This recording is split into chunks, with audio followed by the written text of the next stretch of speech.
Selamat malam Bante. Selamat malam. Nama budaya. Izin bertanya Bante. Jadi dalam misalnya sebagai pemuda-mudi di dalam komunitas atau grup gitu, terkadang ketika kita mengambil keputusan itu malah mengambil keputusan menggunakan perasaan, sedangkan itu beresiko buat diri kita sendiri dan orang lain. Seharusnya kan memang kalau ketika mengambil keputusan, apalagi untuk keputusan bersama, harusnya menggunakan logika daripada perasaan. Tapi secara tidak sadar, biasanya pada umumnya pasti pakai perasaan. Gimana kita menghindari itu? Terima kasih. Jawabannya sulit. Jawabannya sulit. Sangat sulit keluar dari pengaruh perasaan dalam mengambil sebuah keputusan. Yang benar-benar bisa tidak dipengaruhi oleh perasaan saat mengambil keputusan itu arahat. Jadi jawabannya segera mencapai arahat. Itu jawabannya. Tapi saya jelaskan. Ada penelitian di Amerika. Kalau seorang jaksa memberi keputusan dalam kurun waktu 4 jam setelah makan. Ya, pernah dengar ini ya? Ada yang pernah dengar ya? 4 jam setelah makan, maka 60% lebih kemungkinannya penjahat itu hukumannya diringankan. Tapi kalau jaksa itu ketika bekerja di atas 4 jam setelah makan, katakanlah itu jam 6 sore, dia terakhir makan jam 12, maka kemungkinan narapidana itu dihukum berat itu menjadi lebih tinggi. Bahkan ini penelitian di Amerika, karena ini direkam ya, jadi saya harus kasih tahu referensinya. Ini saya dengar dari Robert Sapolsky, ya, seorang guru apa bahasa Indonesianya? Evolutionary biology, jadi biologi mengenai evolusi manusia. Ya. Dia mengungkapkan hal itu. Bahkan di ranah yang tidak boleh pakai emosi sedikit pun, lambang dari pengadilan itu adalah seseorang yang matanya ditutup. Betul ya? Secara penelitian pun tidak luput dari pengaruh emosi. Makanya kalau Bapak Ibu punya keinginan besar, orang yang mau ditanyain itu dikasih makan dulu. Kasih makan dulu. Lalu dalam waktu 4 jam, Anda harus cepat-cepat mengungkapkan pemikiran Anda. Ya. Nah, misalkan istri, Pak, kan kemarin pandemi sudah lama. Itu nanti deket-deket Imlek kan kita kerja sudah capek ya berbulan-bulan. Itulah jalan-jalan dulu ke Kyoto. Misalkan ya. Nah, Sapporo. Kasih makan dulu. Jadi 1,5 jam sebelum, Bapak Ibu harus bikinin makanan yang dia suka. Terus tak kasih ilmunya. Jangan kasih tahu banyak orang. Kasih minum teh. Apalagi matcha. Tahu matcha? Matcha teh hijau yang digiling itu ya. Masih bentuk bubuk. Tahu enggak? Itu ada adaptogensnya. Apa itu adaptogen, Bante? Pereda stres. Ya, ada pereda stres alaminya. Ada penenangnya. Jadi 1 jam sebelum, bikin dulu matcha latte. Kasih matchanya kadarnya agak banyak sedikit. Nah, setelah itu kasih makanan. Jangan terlalu banyak. Pas-pas aja. Sedikit lebih banyak. Setelah makanan turun, gula darah naik, muncul hormon penenang, serotonin. Minum matcha, betul ya? Adaptogen, semua masalah hilang. Setelah 1,5 jam, utarakan niat Anda. Dia langsung bilang, pesan aja tiketnya. Gitu ya. Ilmunya seperti itu. Ya. Pesan aja tiketnya, Imlek masih lama, gampang. Bener ya Pak ya? Bener. Berapa hari? terserah langsung. Ya, 2 minggu. Visanya cuma 2 minggu. Tidak bisa lebih. Ya, oke. Jadi, walaupun saya guyon, cukup bercanda, tetapi benar-benar mau luput dari emosi sangat sulit. Kita mendapat 2 hikmah. Hikmah yang pertama, kalau Bapak Ibu Saudara menjadi korban keputusan emosional, maka maklum. Ya sudahlah, manusia itu makhluk emosional. Ya, emosional itu dipengaruhi oleh perasaan. Tapi bagaimana kalau itu adalah Anda? Kalau itu adalah keputusan penting, saya ulangi. Kalau itu adalah keputusan penting yang Anda memiliki waktu untuk berpikir, catat dulu. Lalu berpikir dikala Anda tenang. Kalau Anda berpikir ketika Anda sangat lapar, ketika Anda sangat lelah, pasti terpengaruh oleh emosi. Walaupun saya tahu, barangkali yang ditanya oleh saudara itu lebih kepada membela teman sendiri. Misalkan, itu juga emosional, perasaan ya. Mendukung teman sendiri. Ya, jadi kita mengambil keputusan kalau teman ya udah cincai-cincai. Kalau bukan teman, jadinya lebih tegas. Ya, itu semua karena manusia adalah makhluk emosional yang memiliki perasaan ya. Jadi tipsnya yang pertama, mengambil keputusan tidak terlalu terburu-buru. Kalau itu adalah keputusan sangat penting, beri badan kita waktu agar kita bisa berpikir di berbagai suasana. Sehingga keputusan itu menjadi lebih tepat. Saudara-saudari perhatikan ini juga untuk semuanya ya. Kalau Anda ketika sangat lelah jangan belanja. Ketika Anda sangat lelah, Anda jadi boros.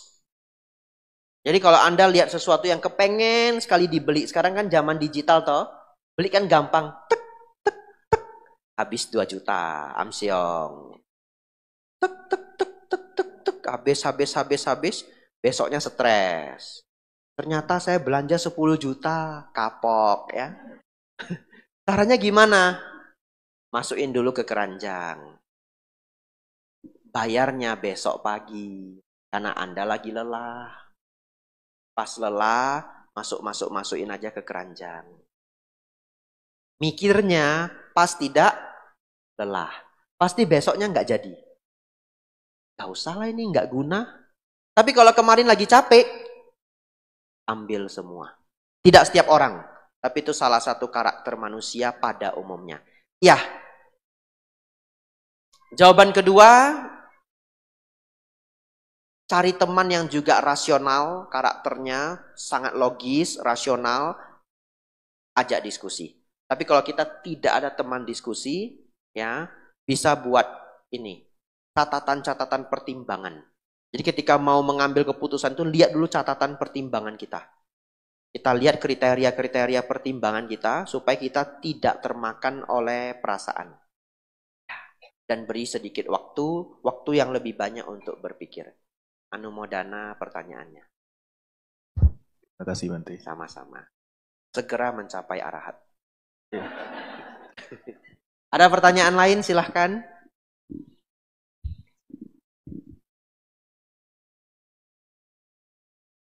Jadi kalau Bapak Ibu ketemu orang lagi lapar, lagi capek, jangan terlalu dilawan, pergi saja.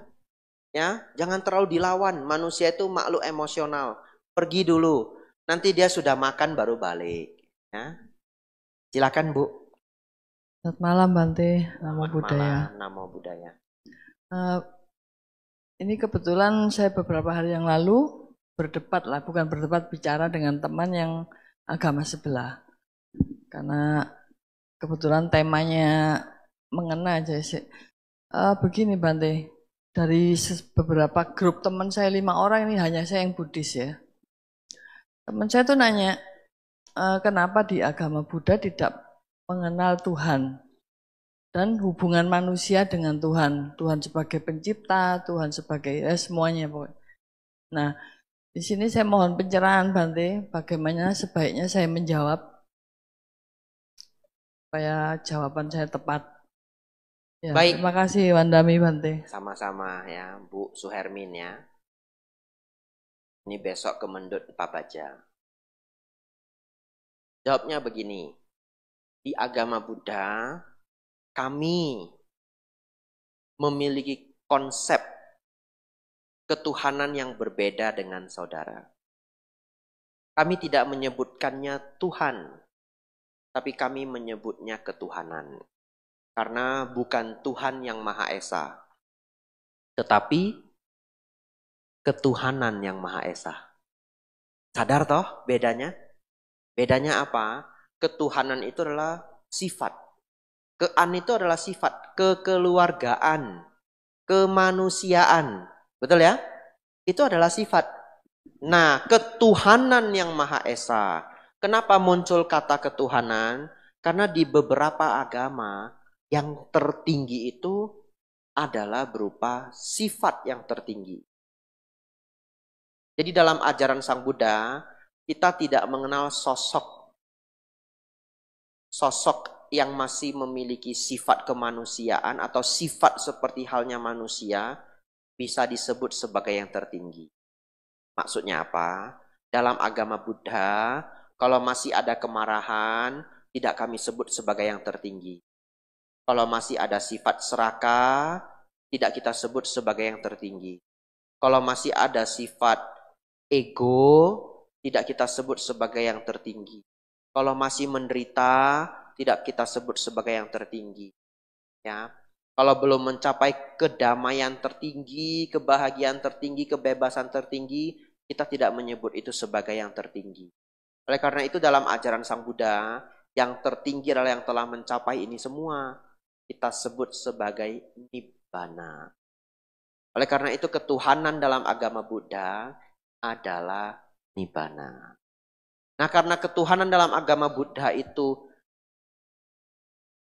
tidak disosokkan, sehingga saudara seperti halnya tidak menemukan sosok Tuhan di tempat saudara, di tempat saya. Ngerti maksudnya?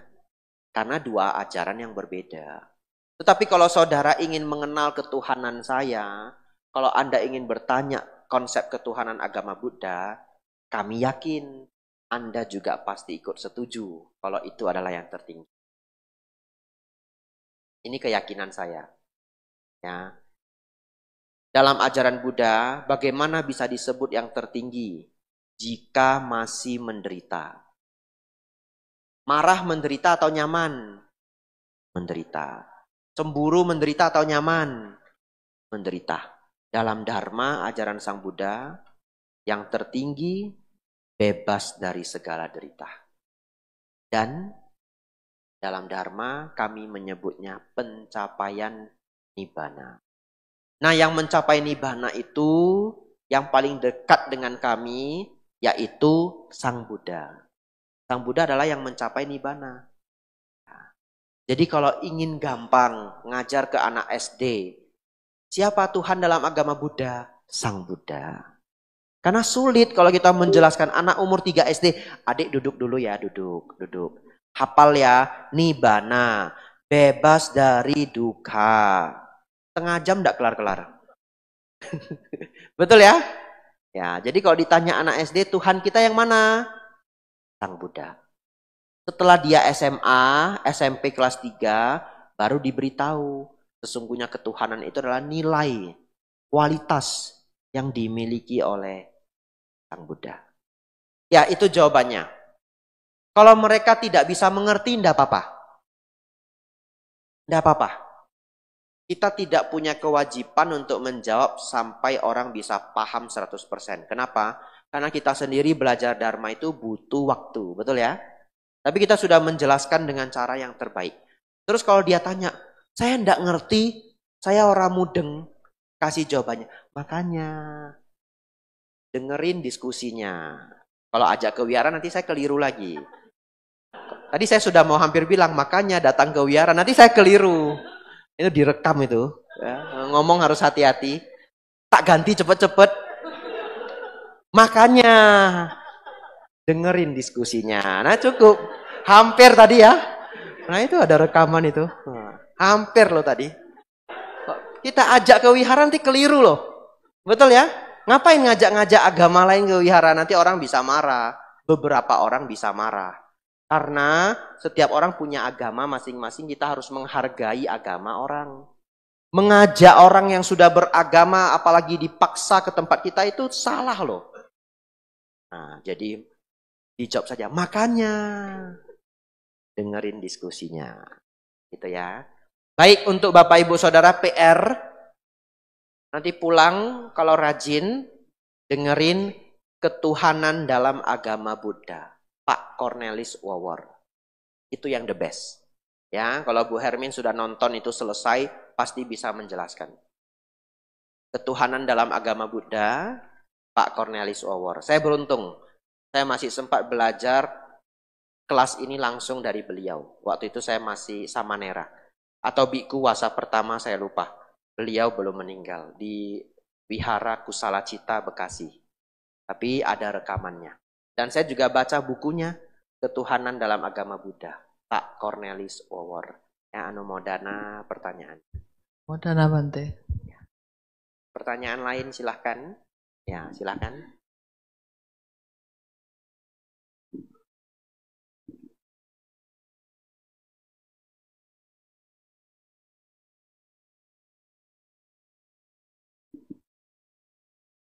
Selamat malam Bante, Selamat Mudana malam. Bante. Ya.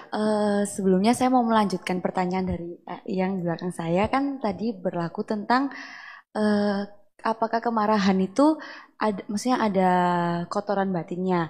Apakah itu juga berlaku untuk keinginan kita yang banyak? Apakah ada juga kekotoran batin seperti keserakahan, tetapi karena peduli mungkin tidak ada keserakahannya. Seperti contohnya misalnya gini, kita kepingin cari uang yang banyak gitu Bante ya, agar bisa menabung untuk anak gitu. Tapi kan sebenarnya anak itu juga belum butuh-butuh juga ya sekarang. Cuma kan kita juga nggak tahu masa depannya. Nah itu boleh minta penjelasannya Bante tentang batasan-batasan keserakahannya gimana kayak gitu. Apa itu berlaku juga dengan ketidaktahuan kita kayak gitu. Nama budaya Bante. Baik.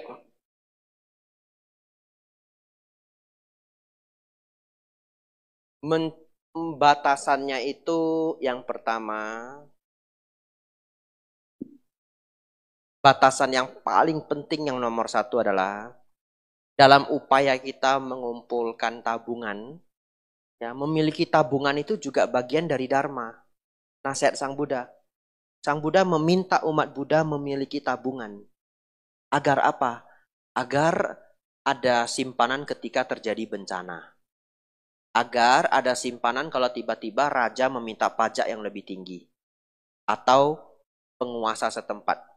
Jadi Sang Buddha juga menganjurkan umat Buddha itu menabung. Batasannya apa? Batasan yang sangat penting adalah dalam upaya kita mengumpulkan tabungan, mengumpulkan nafkah, kita tidak merugikan makhluk lain. Itu batasan yang pertama. Batasan yang kedua, kita tidak sampai menjadi sangat stres. Ya, ada orang mengejar, punya cita-cita setinggi langit, terus tidak berhasil, gagal, terus konslet. Ya toh? Ya, gagal terus konslet. Sakit jiwa. Jadi, batasan yang kedua adalah tidak menjadi terlalu stres. Kenapa saya menggunakan kata tidak menjadi terlalu stres? Kenapa Bante tidak menggunakan kata tidak stres? Tidak bisa cari uang tidak stres. Betul ya? Kalau cari uang tidak stres, tidak ada orang jadi biku mungkin ya. Betul ya? Jadi cari uang itu ya ada stresnya. Anda kerja bisa dimarahi atasan, betul? Ngejar target setengah mati. Atau kadang-kadang ada kekeliruan. Sangat sulit tidak ada kekeliruan. Yang kedua, kalau Anda nggak kerja, dagang dimarahi juga. Dimarahi pelanggan. Betul toh? Belum bebas dari dimarahin orang. Dan Anda stres juga. Dan dagang itu banyak sekali unsur stresnya. Anda beli bahan baku terlalu banyak, ternyata harganya turun, stres lagi. Anda beli bahan baku banyak, pas harganya murah, tiba-tiba bahan bakunya naik 7 kali lipat, stres lagi. Stres kenapa? Aduh, belinya kurang banyak. Nah, stres juga.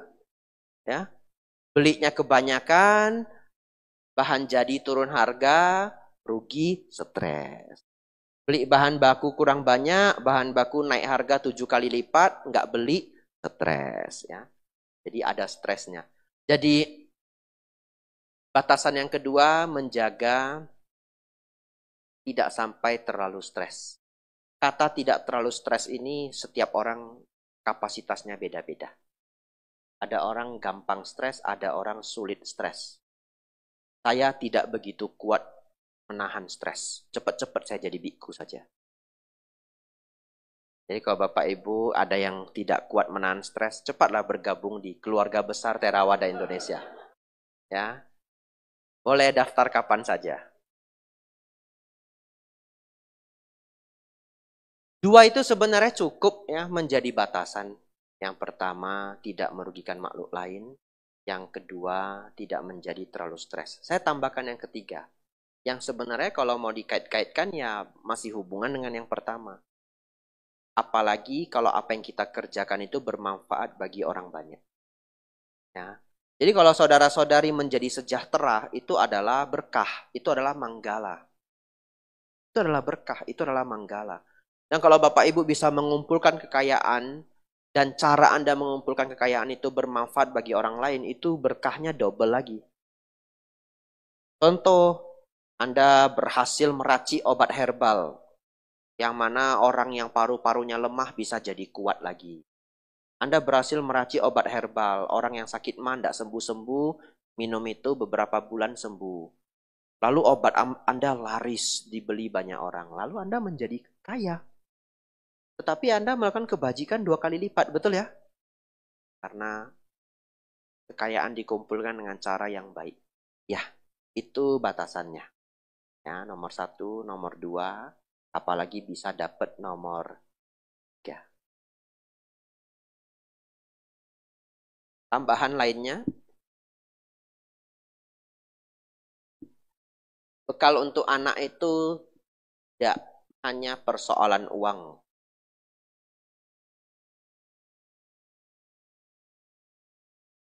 Coba direnungkan, benar enggak? Seorang anak itu sesungguhnya tidak menjadi bertahan karena warisan. Saya buktikan. Kalau anak itu tidak pinter menjaga warisan, uang sebanyak apapun habis. Ya, dan ini kenyataan. Ini sering terjadi. Dapat warisan 15 M sebentar habis. Jadi kalau anak yang tidak pinter menjaga finansial, diberi warisan pun habis, tidak diberi warisan pun habis. Bagaimana kalau anak yang hebat? Dia punya skill yang baik, manajemen baik, pinter bekerja, pinter menabung, finansial pinter. Kalau diberi warisan, dia sukses. Tidak diberi warisan, sukses juga. Cuma perlu waktu saja yang lebih lama. Ya. Oleh karena itu bekal yang lebih penting itu bukan hanya warisan uang, tapi karakter dia, cara berpikir.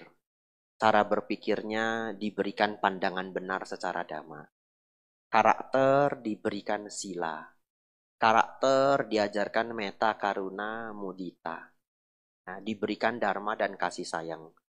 Pengetahuan, kebijaksanaan, attitude, cara bicara yang baik, itu semua diwariskan kepada anak, dia akan selalu dipenuhi oleh berkah. Itu ada di dalam Manggala Sutta. Berpengetahuan, memiliki keterampilan, bertata susila, dan tutur kata yang baik. itu diwariskan kepada anak. Anumodana pertanyaan. Silahkan pertanyaan lain sampai jam 9. Habis? Kalau habis pulang. Boleh ya, Bapak ini dulu terus Ibu lagi. Silahkan.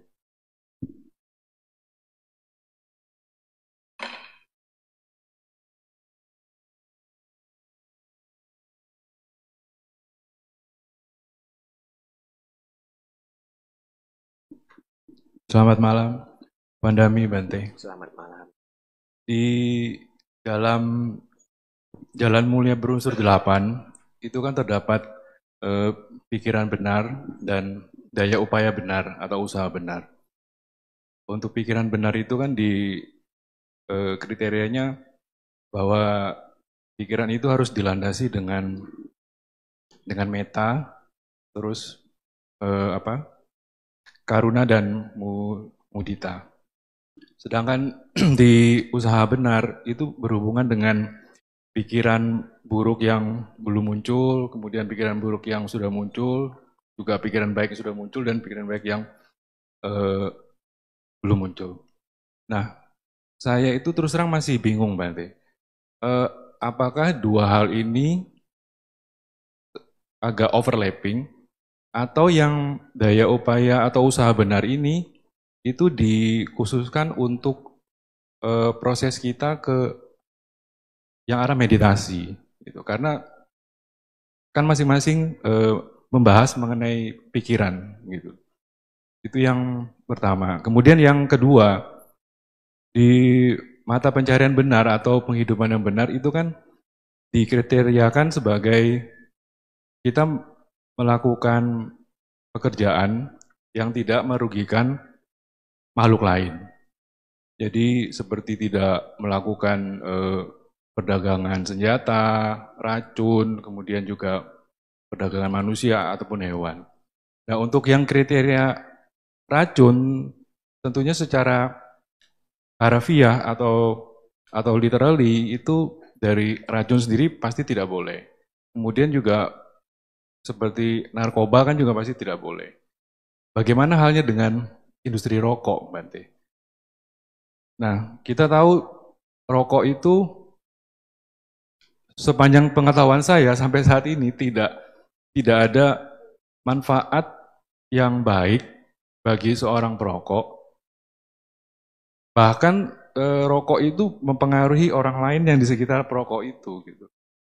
Nah, apakah industri rokok ini bisa dikategorikan dalam tanda kutip quote and quote itu sebagai racun tersebut, gitu loh, dari segi pandang Dharma. Kemudian jika boleh ada pertanyaan lagi, Bante, saya. Kita tahu kan Bante tinggal cukup lama di negara Thailand. Di Thailand itu kita tahu banyak sekali fenomena transgender, ladyboy gitu, Bante. Nah, yang ingin saya tanyakan, apakah fenomena transgender ini yang notabene juga bisa dibilang sebagai kaum LGBT, itu termasuk dalam kategori Kamesumi Cacara. Saya yakin kalau di dalam ajaran agama Buddha, kita kan harus mempunyai meta terhadap semua makhluk. Bagi kaum LGBT ini tentunya kita tidak bisa menjudge mereka selama mereka tidak melakukan aktivitas yang berhubungan sesama jenis itu, gitu.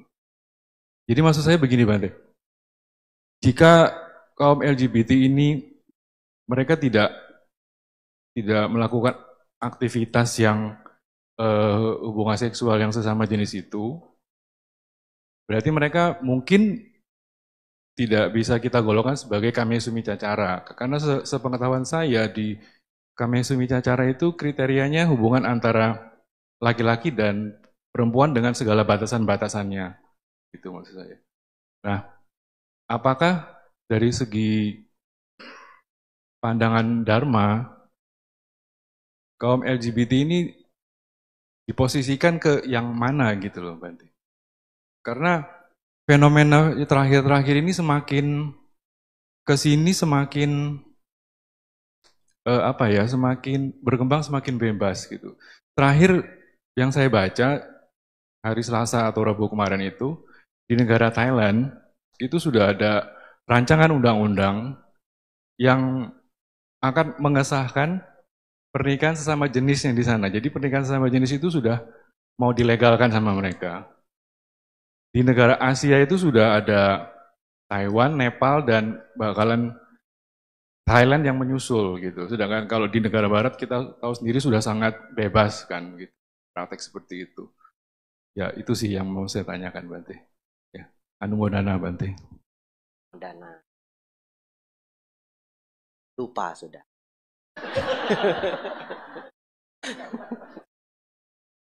Mungkin terlalu capek Bante. Enggak ya. Baik. Saya jawab dulu yang pertama. Kalau pikiran benar dengan usaha benar itu, Jalan Mulia berunsur 8 itu semuanya sinkron. Ya, bukan latihan yang terpisah.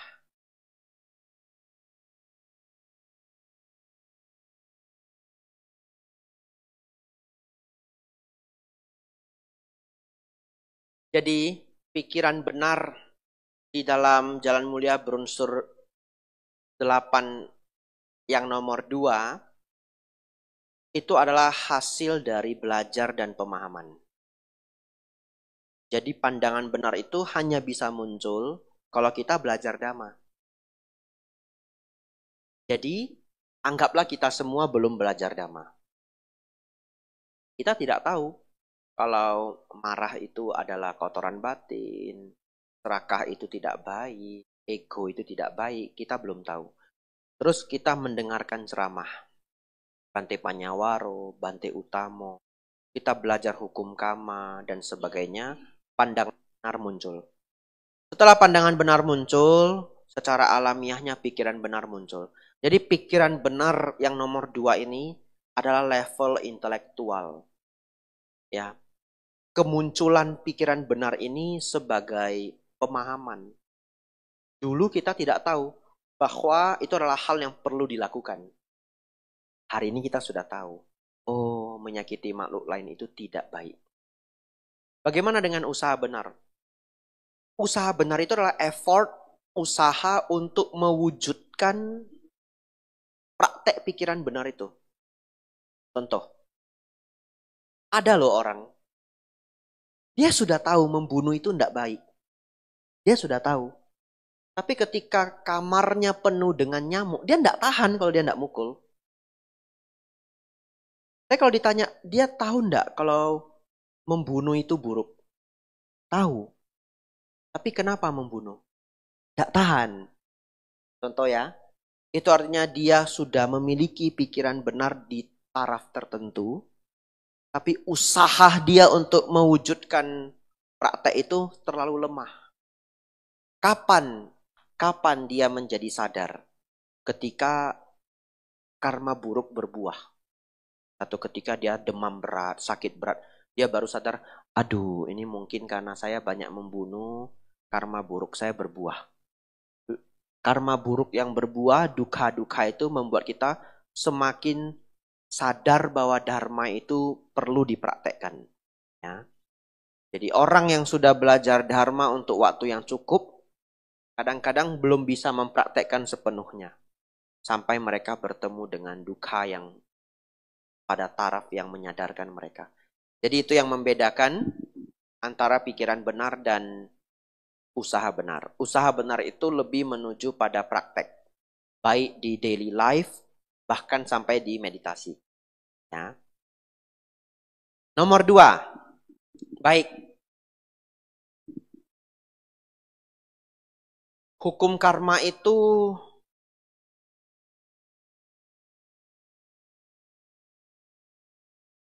berbuah sesuai dengan tarafnya masing-masing. Tentu kalau berbuat baik, berbuah kebahagiaan.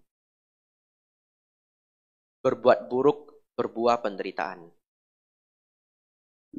Jadi kita semua tahu ya, ada industri-industri yang produknya itu membawa kerugian bagi orang. Produksi alkohol, kemudian rokok, di beberapa negara bahkan ganja itu dilegalkan, kanabis ya.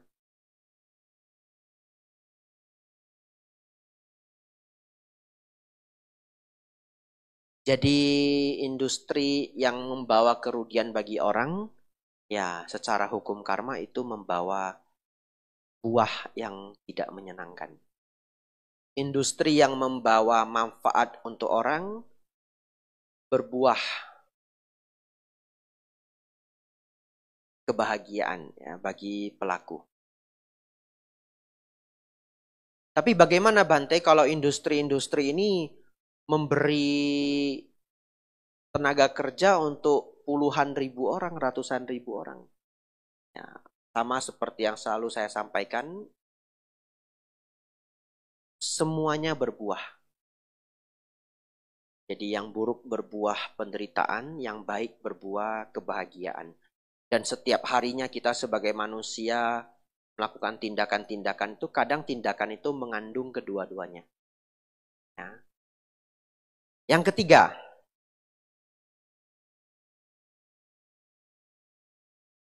jawaban saya adalah mengenai LGBT itu di dalam Tipitaka, di dalam Sutta, di dalam Dhamma,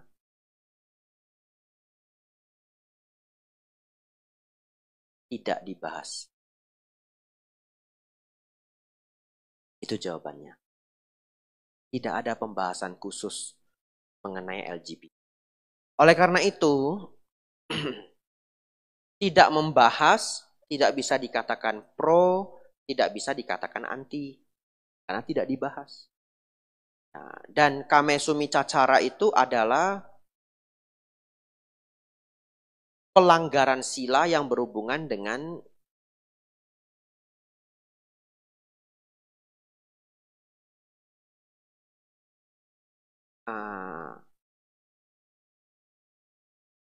ketidakmoralan ya dalam berhubungan. Misalkan ya yang saya jelaskan saudara-saudari pasti sudah tahu ya. Memaksa anak itu di bawah umur, anak itu sudah dalam perlindungan adat, istrinya orang dan segalanya.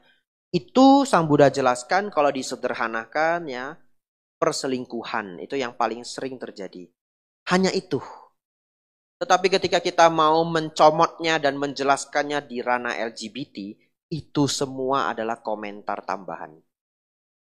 Ketika sudah komentar tambahan, kata-kata ataupun opini, saya sulit ikut dalam opini itu. Itu kan opini orang.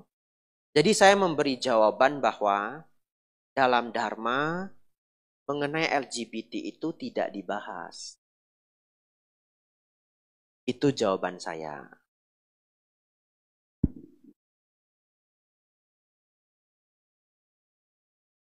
Ya. Anda harus ngerti juga, saya menjawab itu tidak boleh salah. Kenapa? Karena saya sedang mewakili Buddha Dhamma Sangha. Saya mewakili institusi. Saya berjubah. Apa yang saya sampaikan itu dipotong TikTok. Betul ya? Ya, jadi itu jawaban yang baik. Mohon dipahami ya. Anumodana pertanyaannya. Silahkan tadi siapa mau bertanya ya? Selamat malam Bante. Ya, izin bertanya Bante. Di beberapa kesempatan Bante kan menjelaskan barang siapa melihat duka, dia melihat Dhamma. Yang mau saya tanyakan itu cenderung kan orang tuh susah dulu baru mau belajar Dhamma, mau ke wihara misalnya gitu. Bagaimana Bante supaya orang itu walaupun dia tidak mengalami duka, misalnya hidupnya bahagia, mungkin berkecukupan, keluarga bahagia, tapi dia tetap berkeinginan untuk ke wihara, untuk belajar Dhamma seperti itu Bante. Demikian pertanyaan saya, Bante.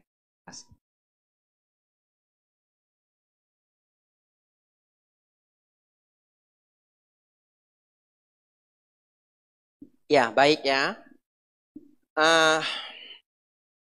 Jawabannya ada juga yang seperti itu, bukan tidak ada. Sang Buddha menggolongkan seseorang itu menjadi 4 jenis kuda.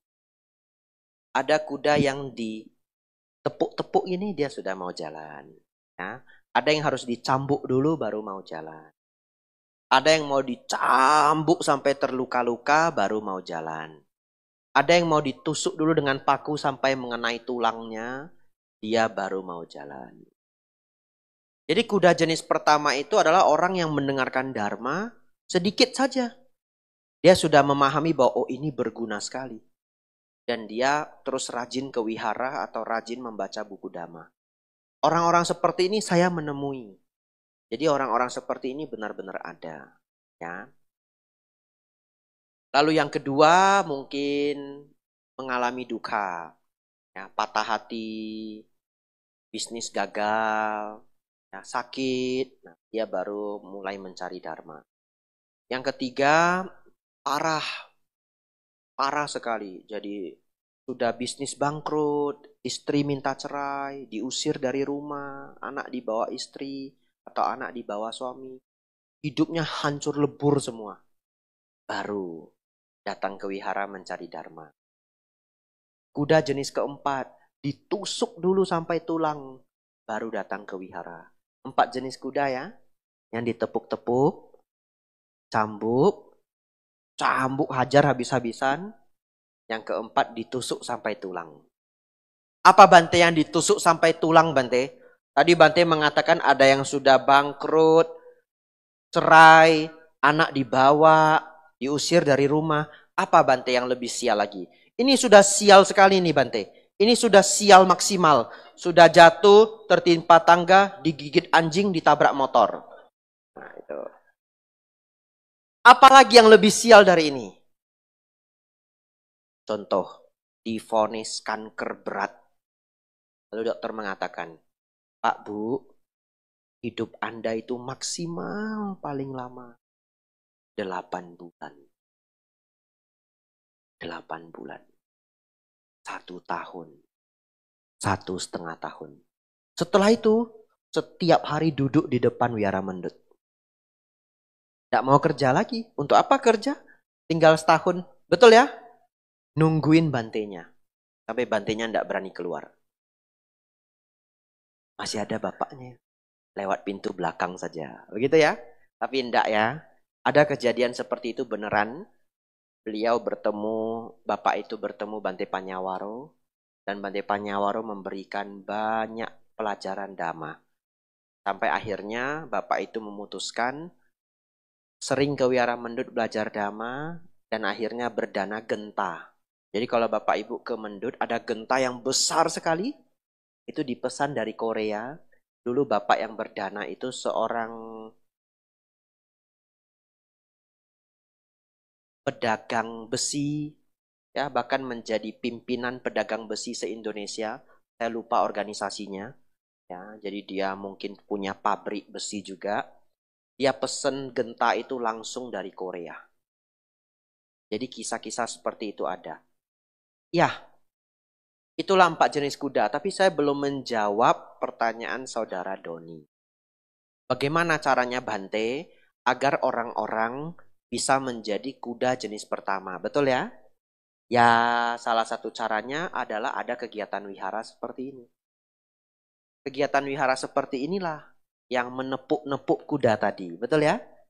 Ya, orangnya dengar YouTube, orangnya lihat atau datang ikut temannya. Dia tidak dalam keadaan berduka, happy-happy saja. Kemudian mendengarkan dharma, ini cocok loh untuk saya. Betul ya? Ini loh yang saya cari selama ini. Ini loh tujuan hidup saya. Nah, jadi seperti yang tadi dari sebelah, Bapak Ibu ajak untuk dengar diskusi. Ya, ajak untuk mendengar diskusi, yaitu nepuk-nepuk. Ayo.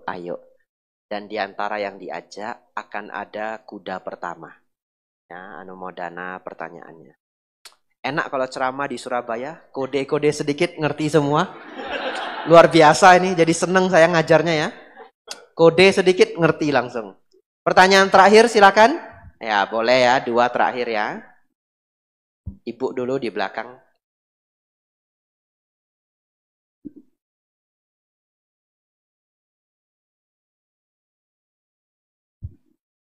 Bante cuma mau nyambung pertanyaan dari Bapak yang ada di depan karena saya tertarik sekali Bante yang mengenai LGBT Bante.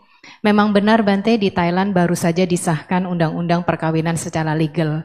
Dan saya kalau tidak salah membaca Bapak, itu akan naik ke parlemen mungkin kalau di Indonesia setingkat dengan MPR DPR, paling cepat diharapkan, dalam tanda kutip diharapkan oleh kaum LGBT, Oktober atau November 2024 sudah disahkan. Tinggal menunggu ketok palu dari Raja Thailand. Itu yang saya dengar. Koreksi jika saya salah Bante. Kemudian Bante tadi menjawab bahwa di dalam suta tidak ada pembahasan mengenai LGBT. Jadi tidak bisa dikatakan ke kiri ataupun ke kanan, mendukung ataupun tidak. Apakah itu boleh saya simpulkan Bante? Mohon koreksi jika saya salah. Di zaman Sang Buddha tidak ada kaum LGBT Bante, sehingga di dalam suta tidak muncul seperti itu. Terima kasih Bante. Ya, berarti di zaman Sang Buddha itu jenis kelaminnya jelas hanya 2. Kalau enggak pria ya wanita, tidak ada di tengah-tengahnya itu Bante.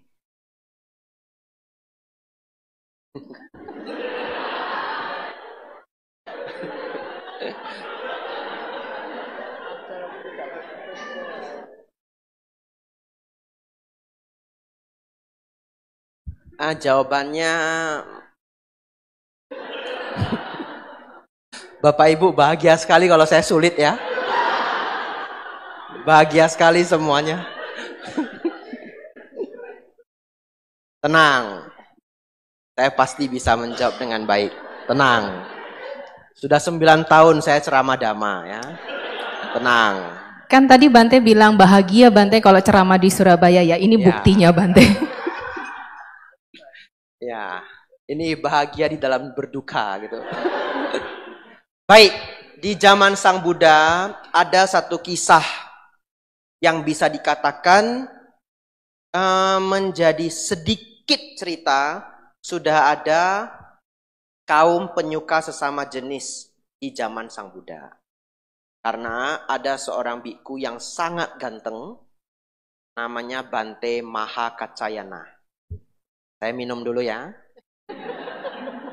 Iklan itu harus pas di tempat yang seru.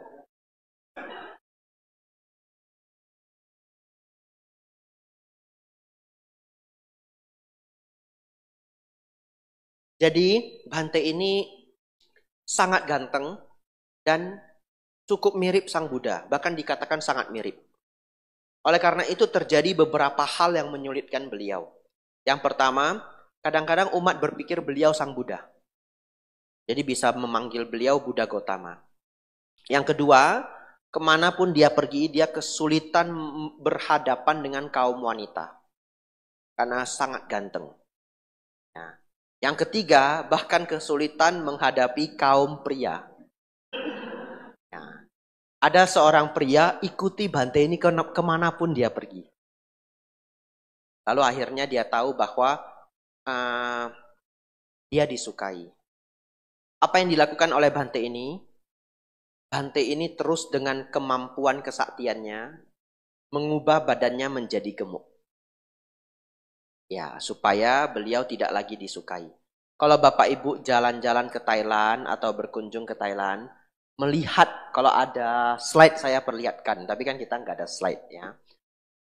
Melihat ada rupang Buddha, bikunya gemuk, yaitu Bante Mahakaccayana. Beliau adalah biku yang membela kami biku-biku kaum gemuk. Iya. Jadi di Thailand kami para Bante yang cukup gemuk itu selalu pro dengan beliau. Jadi kami gemuk itu ada niatnya Bapak Ibu ya. Ya, Bante Mahakaccayana. Akhirnya beliau menggemukkan badan jadi tidak ganteng lagi. Bebas dari 3 masalah itu. Ya, anumodana pertanyaannya. Ada lagi yang nyangkut, silakan ditanyakan. Poin LGBT-nya di mana Bante dengan Bante Maha apa tadi? Kacayana itu tadi Bante. Tidak ada pertanyaan poin LGBT-nya tadi? Ada? Ada Bante. Maksud Apa saya itu pertanyaannya? apakah di zaman Sang Buddha itu ada? Kan terus Bante tadi menjawab seperti ini. Nah, berarti LGBT-nya di mana Bante? Lah itu kan bagian dari LGBT. Oh, begitu. Oke. Betul toh? Ya, betul ya?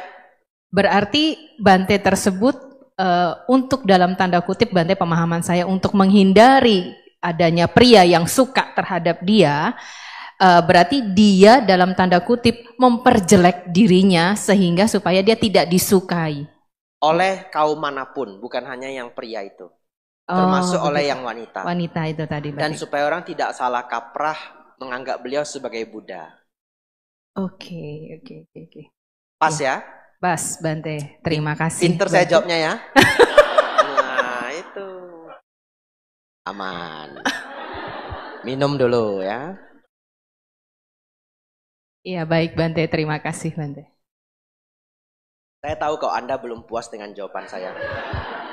Tapi biarlah seperti itu saja ya. Jangan ditambah lagi ya. Ya, kalau mau ditambah sedikit boleh. Kalau mau dikatakan grup organisasi LGBT, ya belum ada di zaman Sang Buddha. Betul toh? Itu yang disebut tadi istilah kaum. Tetapi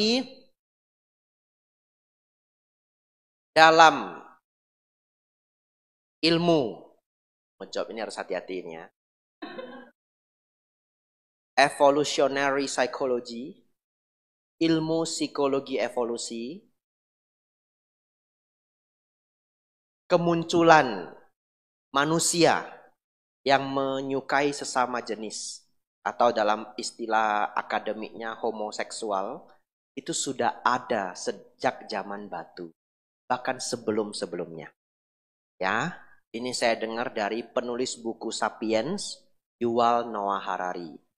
Dan dia menjelaskan beberapa alasan kenapa hal itu bisa muncul sebagai bagian dari keilmuan evolusi.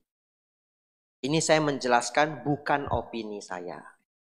Sudah saya kasih bukunya, sudah saya kasih ahlinya, tanya dia. Ya, anumodana pertanyaannya. Baik ya. Pertanyaan terakhir tadi. Ya, 2 boleh kalau masih ada waktu.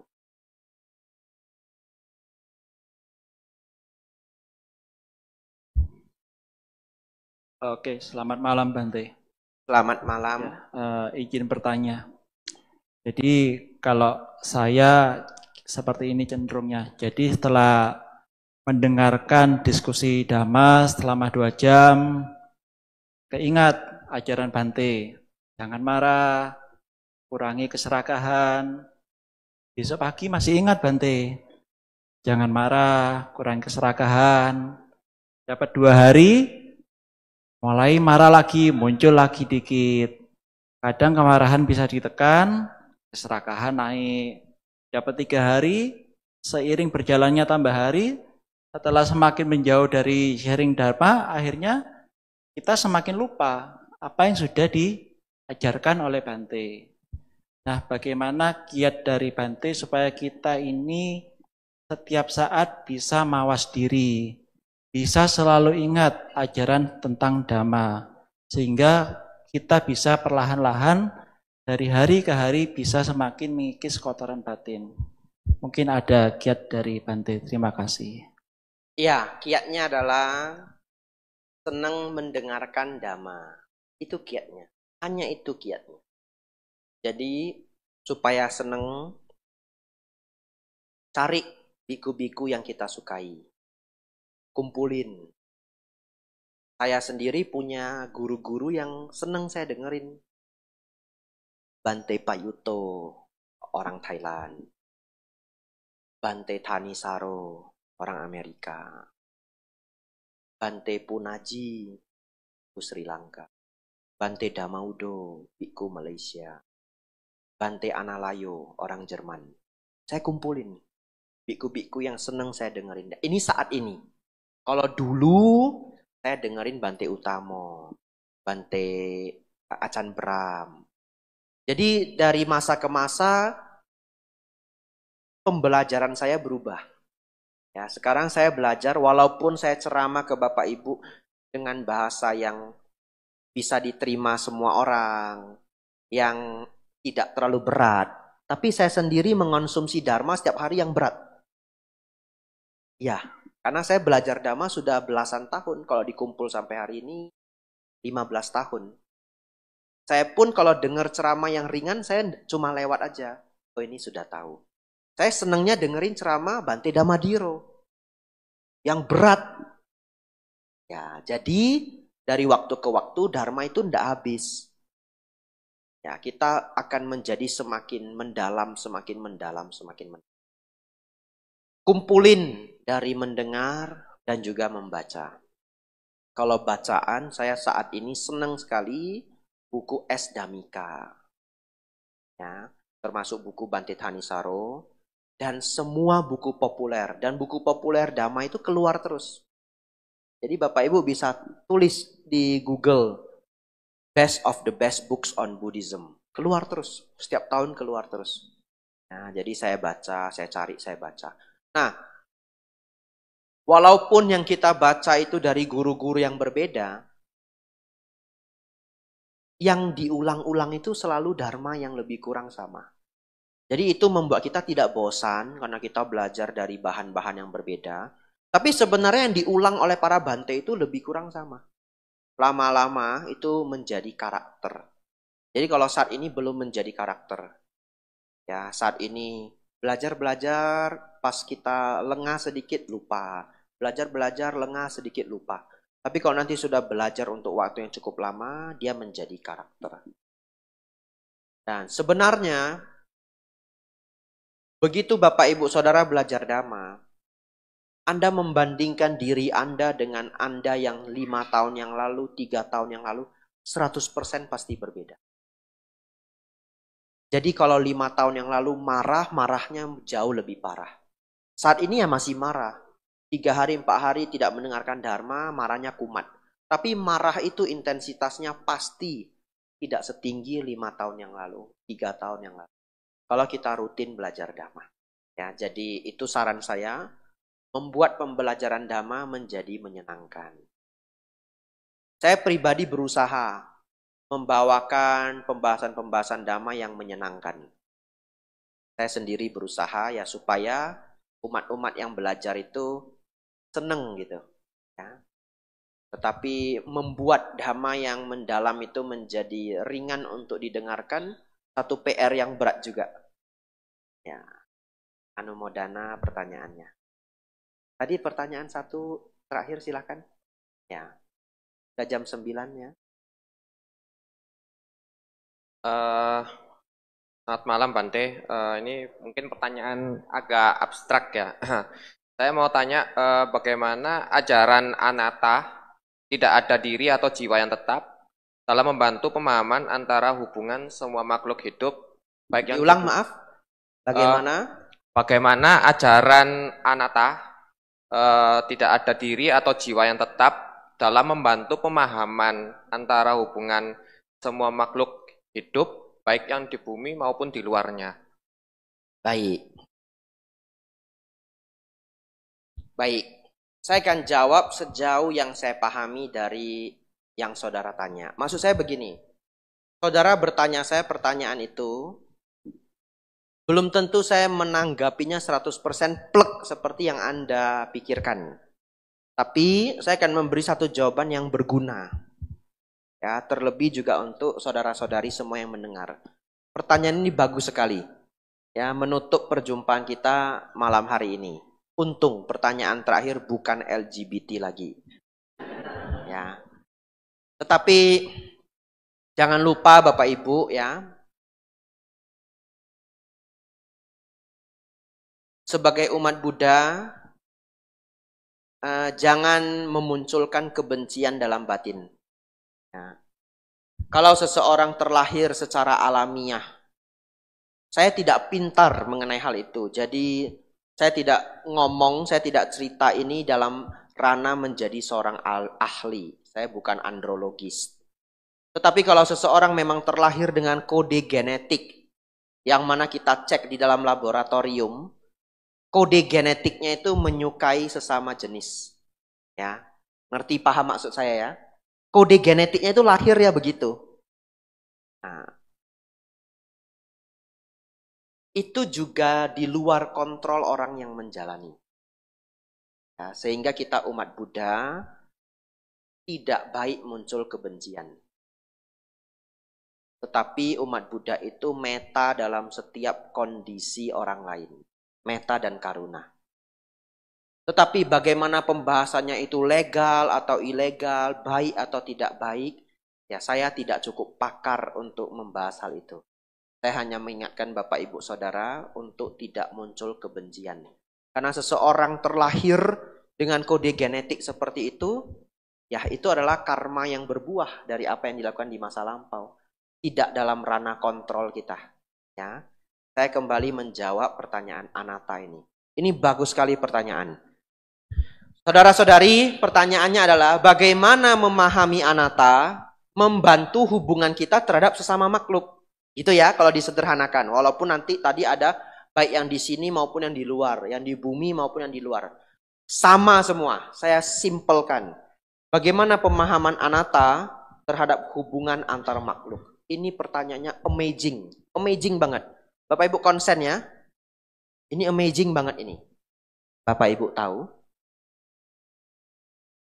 Semakin tinggi ego Anda, semakin sulit Anda memahami orang lain. Kenapa? Karena Anda hanya melihat diri Anda. Ya? Jadi Anata, salah satu pemahamannya adalah bahwa semua self atau aku adalah delusi. Sesungguhnya tidak ada yang namanya self. Dalam bahasa Inggris kita sebut selfless. Tidak ada self. Orang yang selfless itu egonya rendah. Saya tidak mengatakan egonya habis. Kalau egonya habis, arahat. Egonya rendah. Begitu egonya rendah, Bapak Ibu bisa berlatih. Kalau Bapak Ibu punya ego yang sedikit, Bapak Ibu mulai memahami orang lain dari sisi dia. Ketika Bapak Ibu mendengarkan seseorang berbicara, walaupun ini butuh latihan, makanya saya sebut ini penting. Bapak Ibu berusaha memahami apa yang sedang dia ucapkan. Ya. Ada telepon, tidak apa-apa ya. Kita lanjut. Ketika Bapak Ibu bicara dengan seseorang, Bapak Ibu berusaha memahami kalimat-kalimat dia sambil memahami apa yang kira-kira dia pikirkan. Seperti halnya kita tembus ke diri dia, ngerti ya? Misalkan dia mengatakan A, B, C, D, E. Jangan nilai dari sisi kita. Nilai dari sisi dia. Ya. Misalkan dia mengatakan ini sebagai seorang anak SMA kelas 2. Kita harus menilai dari sisi dia. Seorang anak SMA kelas 2. Iya ya, dia sekolah saja pagi-pagi harus bangun begini. Bukan dari sisi kita. Dan itu memerlukan taraf ego yang sedikit. Jadi kalau Bapak Ibu Saudara memiliki taraf ego yang rendah, Bapak Ibu punya kesaktian. Kesaktiannya itu apa? Bisa memahami orang lain jauh lebih akurat daripada sebelumnya. Dan lagi, tiba-tiba Anda jadi jauh lebih disukai. Kenapa? Karena Anda jadi pendengar yang baik. Ada orang yang kalau disampaikan sesuatu setengah kalimat belum habis, dia sudah nyahut. Contoh, aduh, saya bingung ya. Kok saya di kantor itu ngerjain apa aja, supervisor saya kok enggak setuju ya. Lah itu kan kamu enggak tahu kuncinya. Lihat saya. Lalu dia ngomong sendiri. Betul ya? Tapi kalau ego kita turunin, coba dengar apa yang disampaikan. sambil benar-benar memahami dari sepatunya. Itu bahasa Inggris. Idiom bahasa Inggris. Memahami dari sepatunya. Ibarat kita pakai sepatunya. Kita masuk ke dia. Iya ya. Dia bekerja. Ya dia cuma, contoh ya jangan dicari orangnya ya. Dia hanya tamat SMA. Teman-teman lainnya hampir semuanya S1. Ya. Itulah supervisornya jadi kurang respect ke dia. Terus kita pahami lagi. Apa yang ada di dalam sisi dia. Sambil memberi pertanyaan. Terus kalau supervisor kamu marah, dia biasanya marah bagaimana? Ke orang lain bagaimana? Dijelaskan. Kita sambil memahami dia. Kira-kira kalau kita bisa begitu, hubungan sesama manusia lebih baik atau lebih buruk? Lebih baik. Ya. Jadi hubungan antara anatta dengan hubungan antar manusia adalah ketika seseorang egonya berkurang, maka itu akan sinkron dengan meningkatnya cinta kasih, welas asih, dan apresiasi. Dan memahami orang lain jauh melebihi sebelumnya. Ya, oleh karena itu tidak heran bagi saya kalau dikatakan salah satu kemampuan Sang Buddha adalah membaca pikiran. Kenapa? Karena ego beliau itu nol. Beliau mengatakan apa? Melihat orang lain seperti halnya melihat diri sendiri. Ada yang pernah dengar kalimat ini? Ini kalimat sutta, ya. Melihat orang lain seperti halnya melihat diri sendiri. Kapan kita bisa melihat orang lain seperti halnya melihat diri sendiri? Ketika ego kita berkurang. Itulah hubungan anatta. Dalam hal ini saya bahas ego terhadap hubungan terhadap makhluk lain. Ya, walaupun nanti kalau bahas anatta itu tidak hanya ego, nanti ada lagi yang lainnya. Kalau saya bahas semua 2 jam. Jadi saya ambil topik yang berguna untuk semuanya, ya, tidak terlalu mendalam. Yang saya bahas mengenai anatta, tapi yang saya sengaja pilih yang berguna untuk semuanya. Anumodana pertanyaannya. Semoga Bapak Ibu pulang langsung bisa memahami tetangganya. Mari kita tutup. Semoga diskusi malam hari ini membawa kemajuan besar untuk Bapak Ibu Saudara. Semoga Bapak Ibu Saudara semakin maju dalam dhamma, semakin maju dalam kehidupan. Sabe sata bahwantu sukitata.